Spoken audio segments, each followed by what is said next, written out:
From KGW News, this is a special edition. The Good Stuff. We all make history whether we mean it or not. So what story are we going to add? Black Lives Matter is painted along a street in the St. John's area, and it began with that one man, but quickly grew into a neighborhood project. Hi, I'm Galen Etlin. Welcome to The Good Stuff. We are happy to see you here. Our Devin Haskins spoke to that artist and shares how this neighborhood came together to shine a light on Oregon's past. Under the shadow of the St. John's Bridge, a quiet neighborhood street has a message bright enough for everyone to see. From above, the words Black Lives Matter can be seen filling the entire street. It was interesting to see the beginning part of it. The beginning isn't just the letter B, but what's written on almost every letter throughout. And after seeing it on Facebook, Tiffany and her mom, Sherry, came to see it in person. There are a lot of other things written on the yellow that I knew nothing about. So it was really an education for me, as well as pride that somebody took the time to write it down. Because we need to know where we've come from so we don't repeat it. It is a brief glimpse looking at Portland's history of racism from 1800 till now. We are all a part of history. You can find your birth date somewhere between these letters and see that the story continues. The story of art was conceived by Nick Lloyd. He was inspired by what he saw in Washington, D.C. and during the protests. He first started painting last Thursday night, but soon found he wasn't alone. One woman and her 8-year-old daughter stopped for an hour to paint. This was very much a neighborhood doing it more than a person. The story of our city began many years ago, and like the blank canvas of the final letters, is still being told. It started before us, it will continue after us, and we only can control the portion that's in front of us. Now, Nick tells us the street art isn't done yet. He still has a few more dates of history to add to the last couple of letters. Now, a teacher in Seattle is using her time away from the classroom to create some good art, and her work is supporting Black communities as well. Over the last 3 weeks, Amelia Stern has made flowers out of soda cans, of all things, to decorate her home and neighborhood. In a matter of weeks, Stern's art raised about $1,000, and she donated that money to several nonprofits, including Black Lives Matter Global Network. That part felt pretty easy to me. I'm a teacher, and I definitely have been working toward racial justice within education for some time, and that is a slow, plodding battle, but definitely worthwhile. But I know that there are a lot of organizations that could really use the help right now. She says any new donations she received for her flowers will go to food resources for families in need. A local musician is using his craft to comfort others during this pandemic. Our John Goodwin shows how Michael Allen Harrison is helping people spread love and find peace. Being human that's one of our needs, is to connect with each other. If you visit the website of Michael Allen Harrison, you'll see his heartfelt music has been shared with thousands over the last 3 decades. I've been writing a ton of new music as well. Like the rest of us, the Portland pianist has to wrestle with what's next over the coming weeks and months. Hey, how does the piano sound? Is it a little bit dark? Does it need to be brighter? I got a microphone set up in here. I need to EQ it a little deeper? These days, his venue is a little smaller. Hey, is there anybody out there? But the audience is a lot closer. But on this platform, we can talk back to each other. So I'm just feeling all this love, and it's really helping me get through my day, that's for sure. Through his YouTube page, he's created several new playlists to help people key in on their stress, helping those struggling to make sense of a worldwide pandemic by spreading the international language, music. Anti-anxiety, COVID-19 music is my new kind of channel. It's just beautiful, kind of calming music that you can study to or meditate to. Michael notes that the feedback he's received makes him want to create even more. He hopes to have some other artists come into his home studio for duets. We'll have to be 6 feet apart. I'll be here. I'll put him way back over there in the corner. Just trying to do my part to help everybody, and it helps me as well. It really does. It fills up my soul. The song is called New Intentions for the World, and so I'll play a little bit of that for you.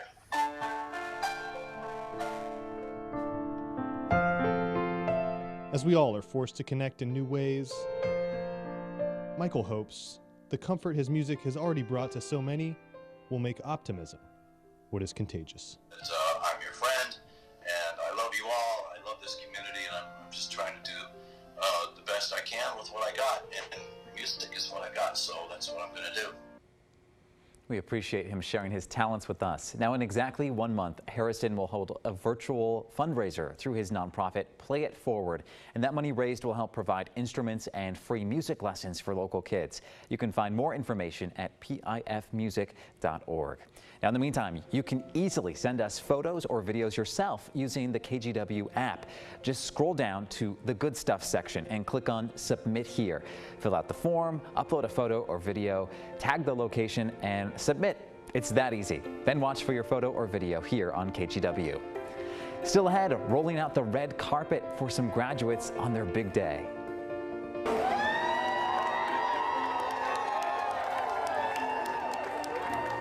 Definitely deserving of that applause. We're going to take you to the special graduation ceremony put on by Trader Joe's in Beaverton. And first, so many of you are responding to our Facebook question. We asked you to share pictures of your happy place around the house or the yard. And here's a few of your photos as we head to break.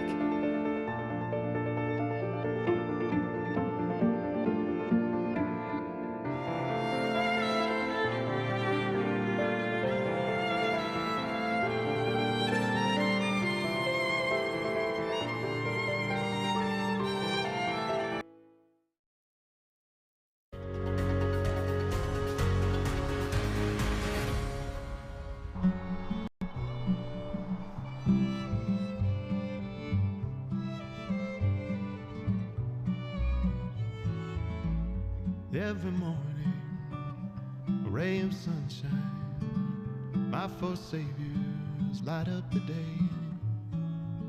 Coffee and cereal with a morning laughter, you show me love in a quiet way. Gave me a reason, light in my darkness, made me whole again, and I watch you grow. Because of you, I turn my life around. Daddy loves you, I say it every day, a beautiful savior. Thank you. Thank you. And thanks to Allison Mars for letting us know about that story. The Lullaby Project is made possible by a partnership between the Oregon Symphony and Portland Homeless Family Solutions. The idea is to help parents express their hopes and dreams for the brighter future. Now to a good update too on the COVID-19 virtual benefit concert organized by All in Washington. We told you about it yesterday. More than $45 million has been pledged so far. Celebrities and bands that performed include the Blacktones and Pearl Jam to raise money for Washington families impacted by the pandemic. The event was first set up for COVID-19 relief, but funding will now also help support Black communities. In recent months, we've shared many virtual graduation ceremonies, but it's not just schools that are getting creative with them. Trader Joe's in Beaverton had some fun honoring its employees who recently graduated too.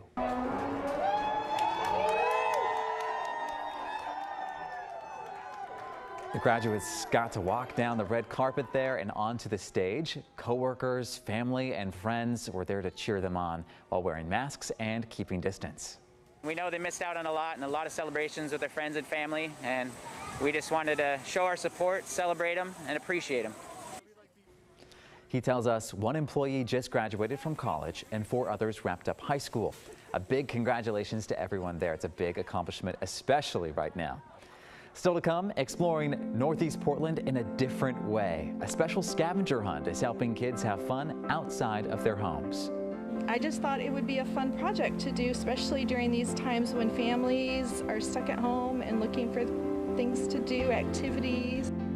We'll take you on the Alberta Animal Art Tour coming up here. And so many of you are responding to our Facebook question about your happy place around the house or the yard. And here's a few more of your pictures.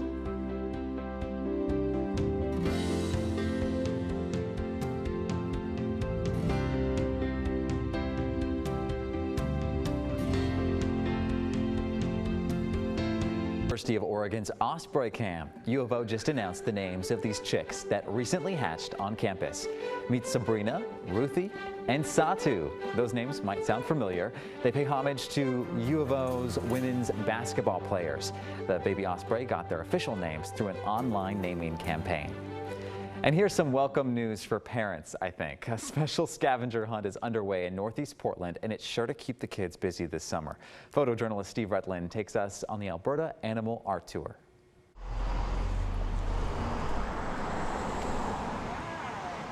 And we want people to have something to do when they have all this time on their hands with their kids. After staying safe at home right now, eventually you just have to get out, especially children. One Portland neighborhood has a safe activity going on that involves artwork, puzzles, and searching. Headed to number 22. Yeah, it's good to do it in chunks. And we found all of this stuff. So add kids, a map, a responsible adult, and you have the Alberta Animal Art Tour. I'm Jennifer from Green Bean Books. Kids can kind of go on a animal art safari. They can even tag the piece on the map and do an Instagram post about what they found. I am the bunny with the tool belt, and I helped develop the new Alberta Animal Art Tour. Hillary Pfeiffer and Jennifer Green have put together this tour to help make our shelter times more interesting and do it safely. You're not going to get in trouble around an 8-foot sculpture of a beaver or a mural or a barber pole. I just thought it would be a fun project to do, especially during these times when families are stuck at home and looking for things to do, activities. And include number 19. Here's how it works. Yeah, I see the 2 dogs and a cat, but most people miss the very small rat. It's hard not to perform it, you know. Number 22. Look up, down, sideways, overs, and unders for the hundreds of critters in the Window of Wonders. It's an eyeless pink creature who lives underground, reads a book where the letters are bumpy and round. The tour stretches from Northeast 14th Avenue to 30th Avenue all along Alberta Street. Those 2 little penguins! It's an escape and an educational trip to celebrate the art of the neighborhood. And there's several ways to get your own map and get going. And we have a no-contact deck pickup system where we put these bags out on the deck with your name on it, and we stick one of these maps in each bag so everybody will get their own free map. You can get a version of this on your phone, and so if you want to go paperless, you can use that just on your phone. No prizes except self-satisfaction. Nope, no awards. So we got both of those, so we want to cross those off? Just the satisfaction of finding, sleuthing, and discovering. Next is number 20. Nice job, guys. Okay. We're working down in numbers. That's some good exercise and a fun activity. Let's stick with animals here. A cat shelter in Sherwood hopes to find some good families for dozens of kittens and cats this weekend. The cat adoption team hosts Kitten PALOOZA every June. But because of the pandemic, this year's event will be virtual. Kitten PALOOZA runs from 4 to 6 p.m. tomorrow and from 10 to 2 on Saturday. You can learn more by going to catadoptionteam.org/palooza. When we come back, we're going to check in with people across the Portland area to get an answer to a simple question: what's on your mind? But first, we want to share more of your Facebook comments about your happy place at home.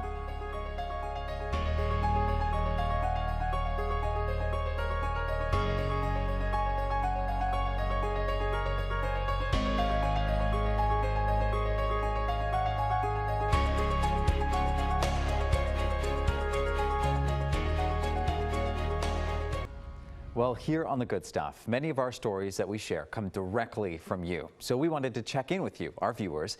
Photojournalist Ken McCormick asked, what's on your mind? There's a lot on my mind right now. What's on my mind today? We've been home for 120 plus days. Just seeing how things are going to pan out and how we're going to social distance. I work at a grocery store, and people come in without a face mask all the time, and just it baffles me. We need to go into these things slowly. Not knowing when things are going to change and how they're going to change, because we know they're not going to go back to the way that they were. I mean, I think we were all at a point where we were locked in for so long that a lot of us, like mentally maybe, we're having a tough time, so it's nice with this weather at least to be able to get out. Getting back to work. getting back to work. I used to run a consulting business and it got obliterated by the pandemic. Gas money. I don't have any gas in my car because I don't have any work because I was sold street route newspapers and they shut us down. Honestly, just when I can actually, I don't know, interact with people, go home, see family. Thinking a lot about race in the United States and what it must be like to be a Black person right now in the U.S. I'd say social injustice and just how our city is going to evolve with both COVID and the Black Lives Matter movement. Because I did see like a decline in the protest activity just because of the weekends and everything got opened up.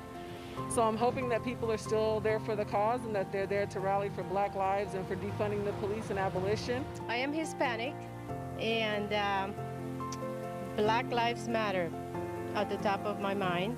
You know, with Black Lives Matter, it's been,